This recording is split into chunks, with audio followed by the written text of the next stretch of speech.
Right, so it's Mr. Dosser back with another video. Today's video is going to be on why are car prices going up. Before we get into it, could you please like, subscribe, comment, share the video, loop it, watch it again, put it on Reddit, do whatever you want with it. Just get those views up. Let's try to hit 2,000 subscribers. Anyway, why are car prices going up? Well, we're in strange times at the moment. With the whole pandemic and everything going on, it's quite hard to predict what will happen. However, over the past 3 months, what I have noticed is car prices have been going up. To be honest, everything's going up. I believe we're going towards hyperinflation. And this goes for everything from a car to sand, cement, a wash basin, taps, whatever you want to call them, just everything pretty much is going up. And the same goes for cars. Now, there's numerous reasons as to why this is happening, and I'm going to go through them. So, the first reason why is simply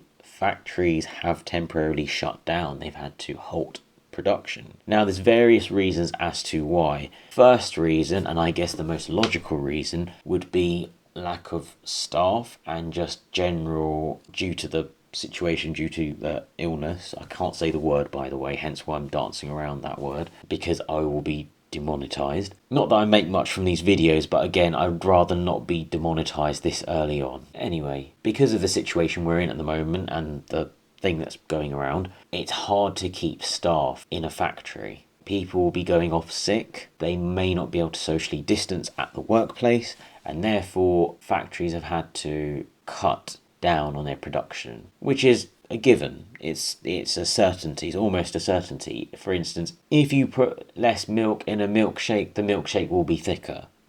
I don't know why that's come to my head, but that's the only analogy I could think of at the top of my head. Anyway, that's the first reason why. Second reason why is that the demand for cars changed. So during lockdown, a lot of people were not driving as much. There wasn't as much of a demand for cars because people couldn't really go anywhere. Therefore, manufacturers thought, well, there's no point producing all these cars if they're just going to be sitting there. At the end of the day, it's inventory, and inventory depreciates unless you've got a future classic, which, by the way, I've made a video, Modern Classics Under 15k, and I'll be making more videos about that. They will probably retain their value for the most part. I can't guarantee it, but generally I think they probably will. That's just a personal opinion, not advice. However, your usual car, your average Ford Focus, Vauxhall Astra, Hyundai, Kia, that will depreciate. It's a part of life. They always say there's certain things that happen in life, whether that be, I think it's two things they say, well, certainties in life: death and taxes.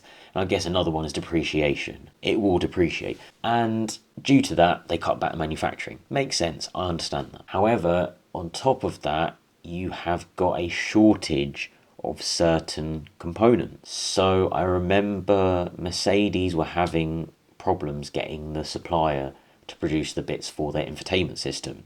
Now, if you don't already know, although these cars are made by the manufacturers, for instance, the A-Class is made by Mercedes, 1 Series by BMW, etc., you get the gist of it. They don't make every single component. A lot of the stuff is made externally, so the ECU may be made by Bosch. Where they source the leather will be different company to who makes the screens, to who makes the steering wheel, to who does the gearbox. They will be different manufacturers. There are probably 20 or 30 different manufacturers, if not more, all working on the same car, essentially. And if one of them slips up, whether it's due to a shortage of an item or staff, etc., that holds back the whole car, because at the end of the day, you can't sell a car without a screen, you can't sell a car without a steering wheel or without a gearbox. That's not really a car, is it? It's a bit of a, well, I don't really know what to call it. So that is one major reason as to why is pure manufacturing aside, which again is split into 2-3 different things. However, there's also another reason, and that is, since we're coming out of lockdown, well, in the UK we are, people have managed to save quite a bit of money. This is due to various reasons. Number one, they are working from home. Now, that has been beneficial for people because two things. Number one, commuting cost. They don't have to commute. Some people spend several £100s a month, if not £3,000-4,000 a year, probably more, commuting. They have not had to spend that money. And not only have they not been able to spend that money, they've saved that money and they haven't eaten out. They've been at home. So those meal deals that they're spending, I know you could easily spend £5 a day eating out, just lunch and coffee, easy. Do the maths on that. £5 times 5, that's 25. If you and your partner both do that, that's £10 a day. That's 10 times, that's 50 quid a week. 50 quid a week, which times by 52, that's over 250 quid. No, my maths is wrong. 50 quid a week, 50 quid a week, times 5, 250. No, I'm doing times 5. £50. Why am I so rubbish at this? I'm usually quite good at maths. £50 a week, 50. Yeah, it is that much. Yes, I was right. It's just over 250 quid. That's not really that much when I think about it.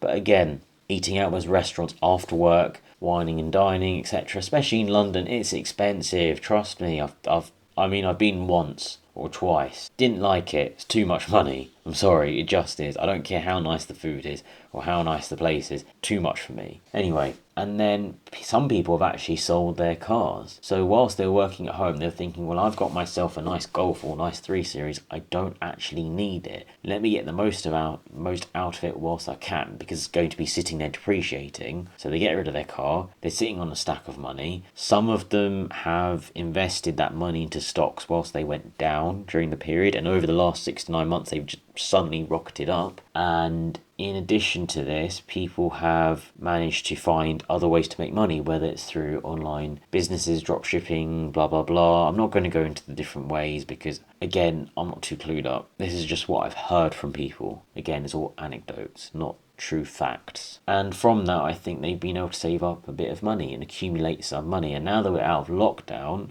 they thought to themselves, I managed to save all this money. I've gone without a nice car or without a car at all. And guess what? They haven't been able to go on holiday because, again, there's huge restrictions on travel. Whilst we are starting to be able to go places within the country and do things and go to shops, one thing we really haven't been able to do is travel much. So instead of going on that £2,000 or £3,000 holiday, they think to themselves, well, saving £2,000 to £3,000. I haven't had a car. I've had a cheap car. I managed to save several £1,000s there.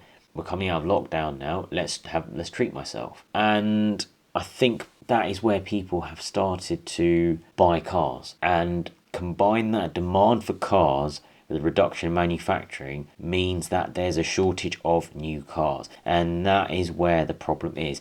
And you think to yourself, well, what happens then? If you have a shortage of new cars, those people that will be buying those will then buy cars that are 1 or 2 years old. That's where they go. But then there's already an existing market for those people. So the people previously already existed, the ones that were buying cars that were 1 or 2 years old, where a majority or large chunk of the depreciation had already been done by someone else. But those people are going to be competing. They're in the same pot, the same market share, and they'll be competing for the same item, the same goods. And that trickles down all the way down to your cheap bangers that cost £1,000, £2,000. And unfortunately, it's had a profound effect on the prices of cars. And I'm starting to regret it because I was looking to buy something a bit ridiculous and potentially bankrupt worthy. And I wish I did now, because I could have bought said car and probably made about 2 or 3 grand in the process, which would have covered the running costs. So if things did go pear-shaped, if for instance I couldn't make the monthly payment, or if I couldn't do it and I thought, no, I can't afford this car, it's just ridiculous spending this much on fuel, etc., I could have sold it a few months later and thought to myself, well, I've enjoyed it for a few months, had a laugh, a tick box off the list, haven't lost a penny, because it would have covered for tyres, fuel, everything. Oh well, hindsight and all of that. So those are the main reasons why, and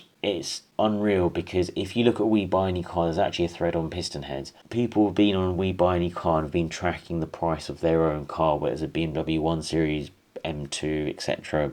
And I remember seeing this one guy with the M2, he's logged the prices pretty much week by week, if not every week, every couple of weeks, the last 6 months or so. Or he's just been doing it periodically once a month or so. And it's quite remarkable how much he's getting now. Basically, put it this way, he is getting 3 grand more for his car now in June, now in May, than he was in October. 3 grand. Considering the car is 6 months older, or more than 6 months, pretty much 8 or 9 months older, and it's got more miles on it, and it's also from We Buy Any Car, who historically tend to give lower values, and it's a complete nightmare. And to be honest, I could probably go into this even deeper. Try buying a used van is even worse. It's even more difficult finding yourself a used van for a decent price. So what I would say is, if you're trying to buy a car, only buy one if you really need to, because the prices are ridiculous. There's such a shortage of stock, whether that's used cars, new cars, everything. Just don't do it unless you get yourselves a good bargain. If you're buying off a mate or someone you know in the family, etc., that just wants to get rid of their old car and you can get an actual market value, not this inflated rubbish, then go for it. However, if you're thinking, oh, let's get myself a nice toy, blah blah blah, I would say don't, because you're paying over the odds. Don't join this whole frenzy of buying over the odds, the actual market value price. It's not worth it. Anyway, let me know what you think of the video and what you want to see next. I do read all the comments and I do appreciate it, and I look forward to seeing you in the next video. And yeah, see you later.